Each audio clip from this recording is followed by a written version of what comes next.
doing? I'm doing well. I am back with another episode of the Beer Knits podcast, which, as you may or may not know, we talk about everything from delicious beers to drink while we are crafting, knitting, crocheting, every now and then some cross stitch, and sometimes a little bit of spinning, which we do not have today, but someday soon, Lord willing.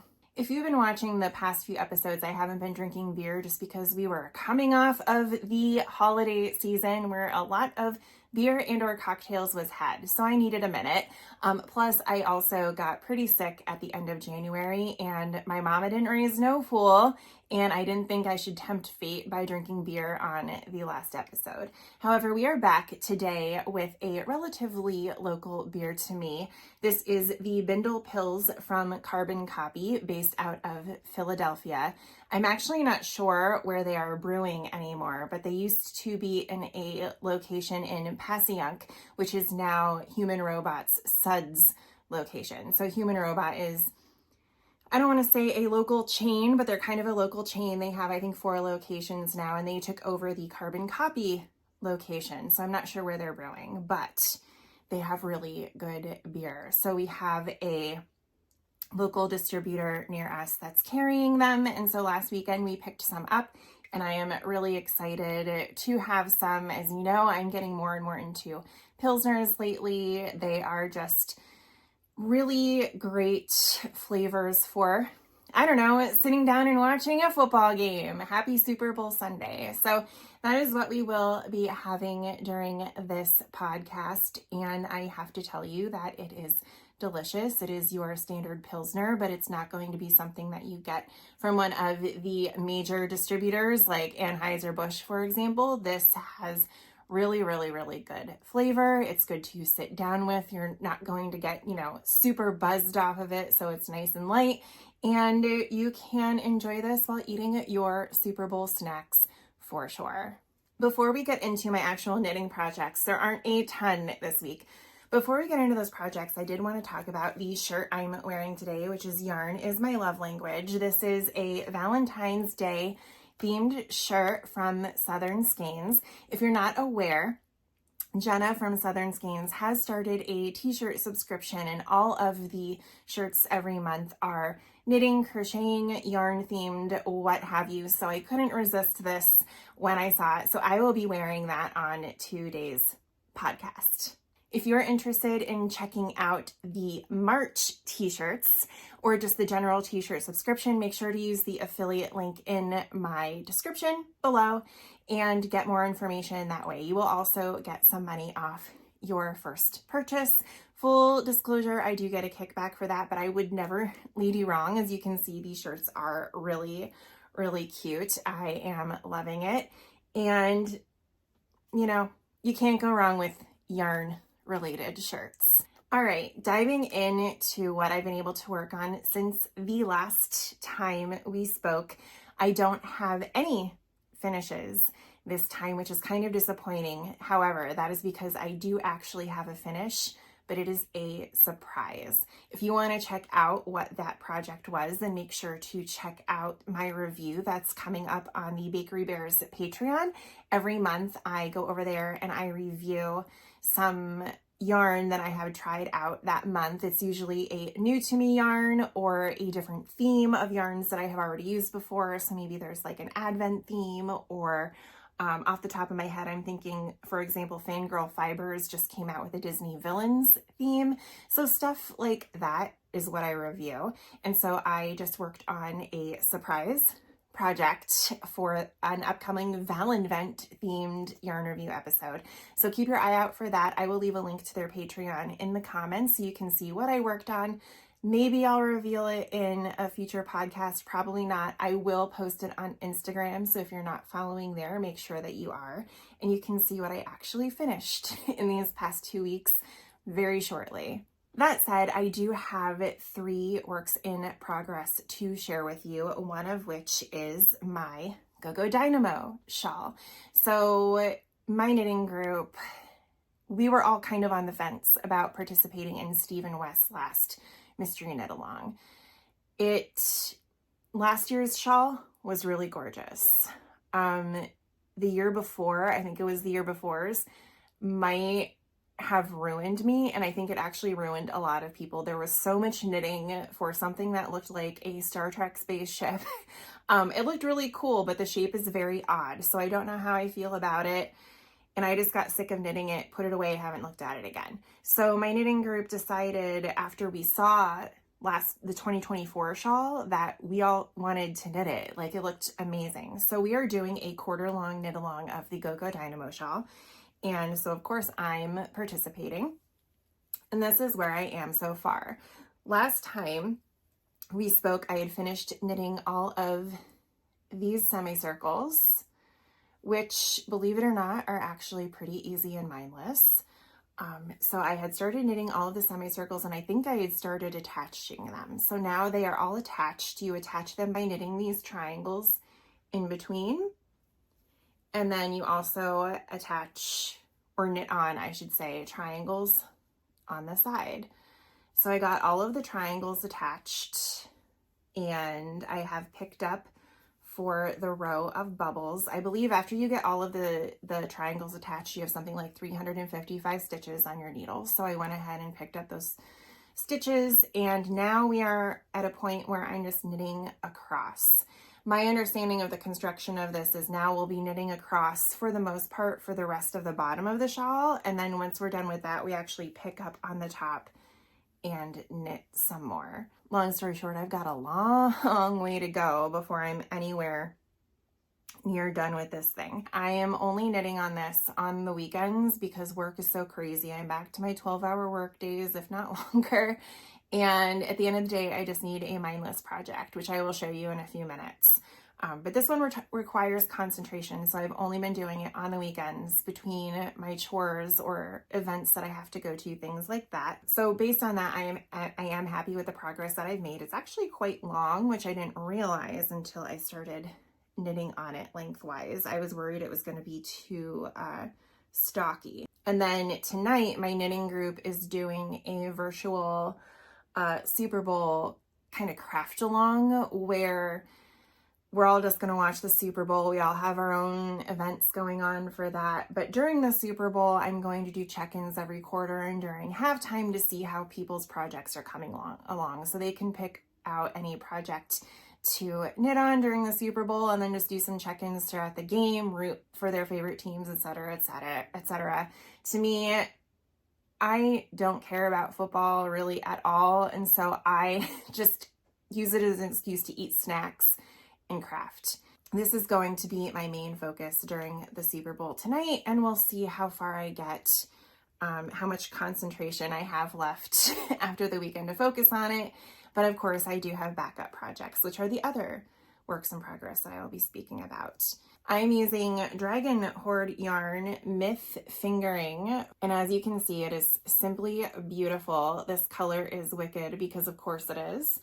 And this one is called Book of Shadows, and I think they look absolutely beautiful together. You know, when you're looking at yarn online, you never know how they're actually going to look in person, and I think I chose correctly. And I think it's beautiful. Tristan always dyes gorgeous yarn, and I'm looking forward to hopefully meeting her at the Fiber Witch Festival when we're there in April. I mean, I'm going to meet her. I'm going to stalk her down like a crazy ex-girlfriend. Yeah, not to sound weird or anything, that's going to happen. And hopefully, maybe, my goal can be to have this done so I can actually wear it there and then get a picture of the yarn dyer with the yarn that she made in its final format.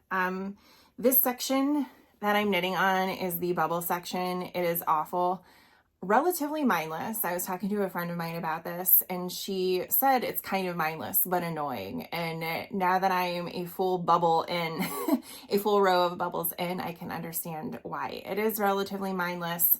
I don't dislike it, we'll put it that way, but it is super annoying. And I feel like I've knit other projects that have had this bubble stitch before, and I kind of said the same thing about it. Like, the final result is always really, really cool, but making them is just irritating because you have to drop stitches, which adds time to your knitting. But since you know, Stephen West designs are meant to be more art pieces than anything else, then it's worth it. It is going to lay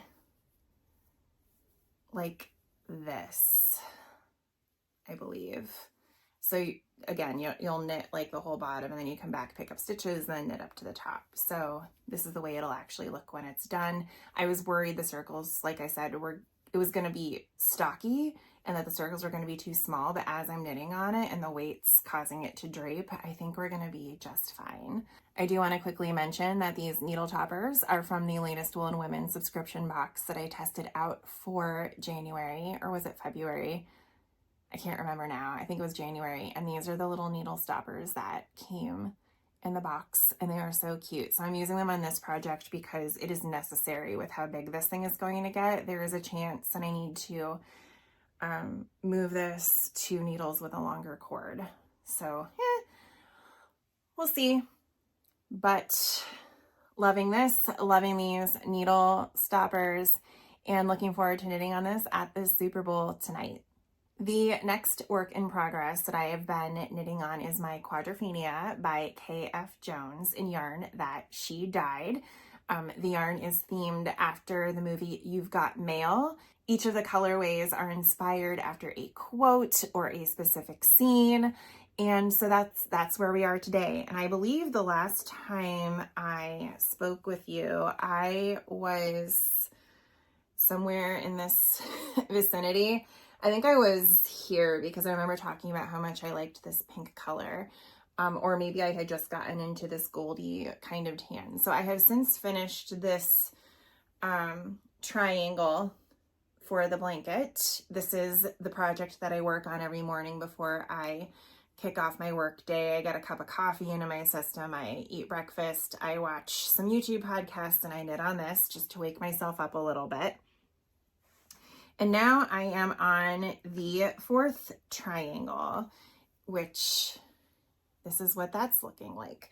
This was really, really pretty. I forget what the name of this one was, but it's really pretty. It's, you know, now that I'm looking at it, it's my Christmas colors. So of course I like it. It's pinks and minty blue greens and colors like that. And then the next color is this gorgeous pink. And now we are into oranges. And I believe this one is Don't You Love New York in the Fall, or something to that effect, which is perfect. This color is just perfect for it. So here we are. I'm 3 colors in, which means I am really close to getting it done. I think I have 3 colors left then, and then I can actually seam the triangles together. So this is the 4th one. Then I already showed you the 3rd one.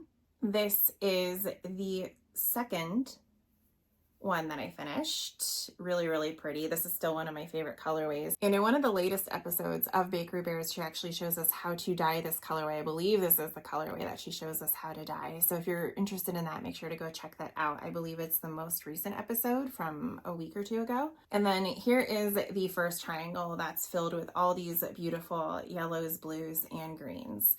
Now that I'm holding them up, this is another example of when I thought it was going to be relatively small, but now that I'm holding them all up and there has been time for gravity to take charge in some of these blankets, I think it's going to be a pretty good size, which is awesome. I have a tendency with my gauge to make blankets that are a lot smaller than they should be. I don't think I have a tight knitting gauge, but I don't think I have a loose one. So my knitting tends to not be as squishy looking as a lot of other people's. And that's something that I need to pay attention to when I'm knitting sweaters and stuff. It doesn't matter so much for a blanket, but I definitely have a preference for making a decent sized lap blanket with my Advent yarns. And a lot of times they've come out smaller than I thought. So I think I'm finally in a good place. We'll put it that way. But yeah, I don't know if I'll have this done by the next time I do a proper podcast, but if it's not done, it should be pretty close. So wish me luck. My last work in progress is a cross stitch that I showed you on my last episode, and it is so close to being done. I should be able to finish it up during our Super Bowl craft along tonight, probably in the first quarter, but this is it. So this is I think it's called Christmas Wreath, and it's from the Caterpillar Cross Stitch 2023 Advent, and it is so pretty. I don't know if you can tell, but the linen is sparkly, and it looks like the needle minder that we also got in the Advent. I had started this a while back, and I have been trying to get back into cross stitching, and I thought doing something just really simple, really fast would help me. So this is what I've been working on. And like I said, it is so close. I was nervous because if you've ever cross stitched anything that goes around and kind of meets somewhere, especially on linen, there is always a chance that these squares don't match up when you connect them. So I've been having anxiety about that for the past 2 weeks. Just, ugh. But we're good. We're good. I'm getting much better at stitching on linen, even though this light blue color has been a little bit of a nightmare. And I think it's really cute. So all I have to do is finish this section up here, and then I need to go back in with the white thread and do all of the white pieces. I don't know about y'all cross stitchers out there, but I always try to save the white thread for the last, just because with holding it and having it brush up against other threads while you're working on it, it has a tendency to get really dirty really fast. So I always save that for the last piece before I soak it and then steam it out.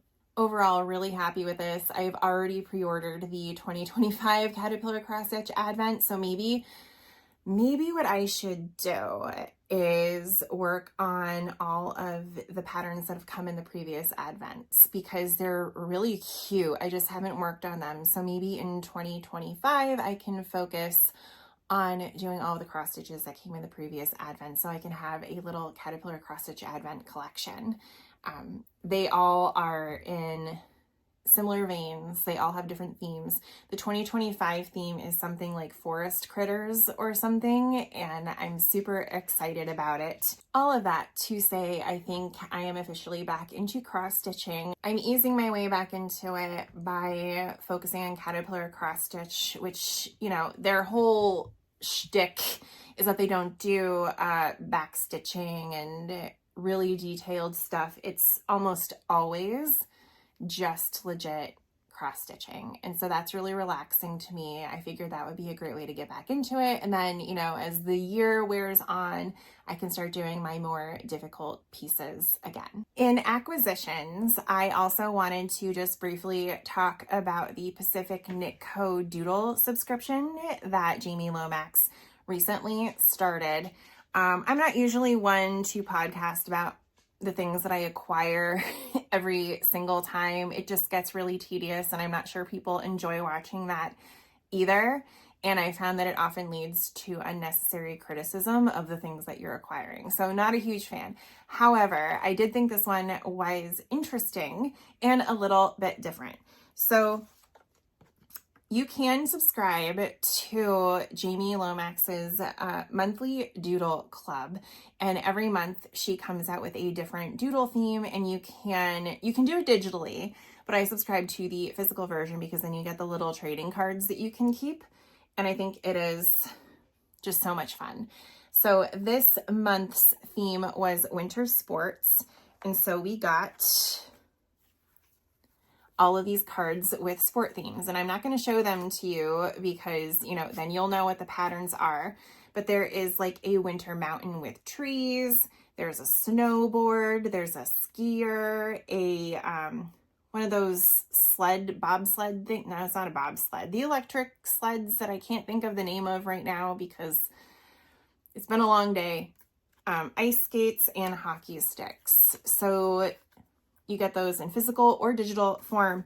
But the part that I think is really cute, and it's not a reason to buy this, I just think it's fun, is that every month that you subscribe, you get a little sticker, and then you can add the sticker of that month's theme to this, I don't want to call it a calendar, I guess a monthly tracker or something. And I just thought that was a really nice touch. It's a really cute way to track the different doodles that you have, other than putting them in, you know, like one of those card collector binders or something like that. So I thought that was really fun. You can keep it in the front of wherever you're storing them and just be able to reference like, oh, right, this is the theme that I'm looking for that has this specific pattern or is related to the thing that I want to knit.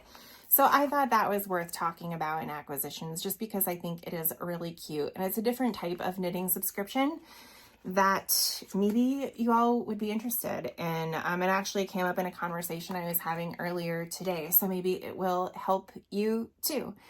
Definitely worth checking out if you go over to her website and want to see, what the future months will bring. Other than that, I just want to remind everyone that I will be attending the Philadelphia Yarn Crawl and the Fiber Witch Festival. So if you will be around for either of those, I would love to meet up. Just let me know in the comments and we can figure something out.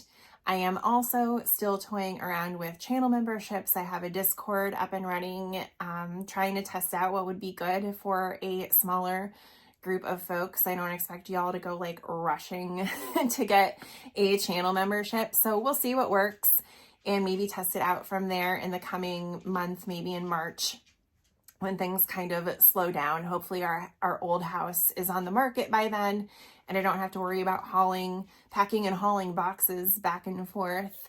And I will have a larger attention span to focus on the group. Outside of that, that is all I have for this episode. I know it's not a lot, but I did have a finish that I couldn't talk about or show y'all. So like I said, make sure to check out the link in the comments to go over to the Bakery Bears Patreon and see the yarn that I reviewed and why, and see what I thought of it and what I made. If you like what you saw in this episode, make sure to like, comment, and subscribe. I would love to chat with you about all things knitty. And I will make sure to see you in the next one. Bye.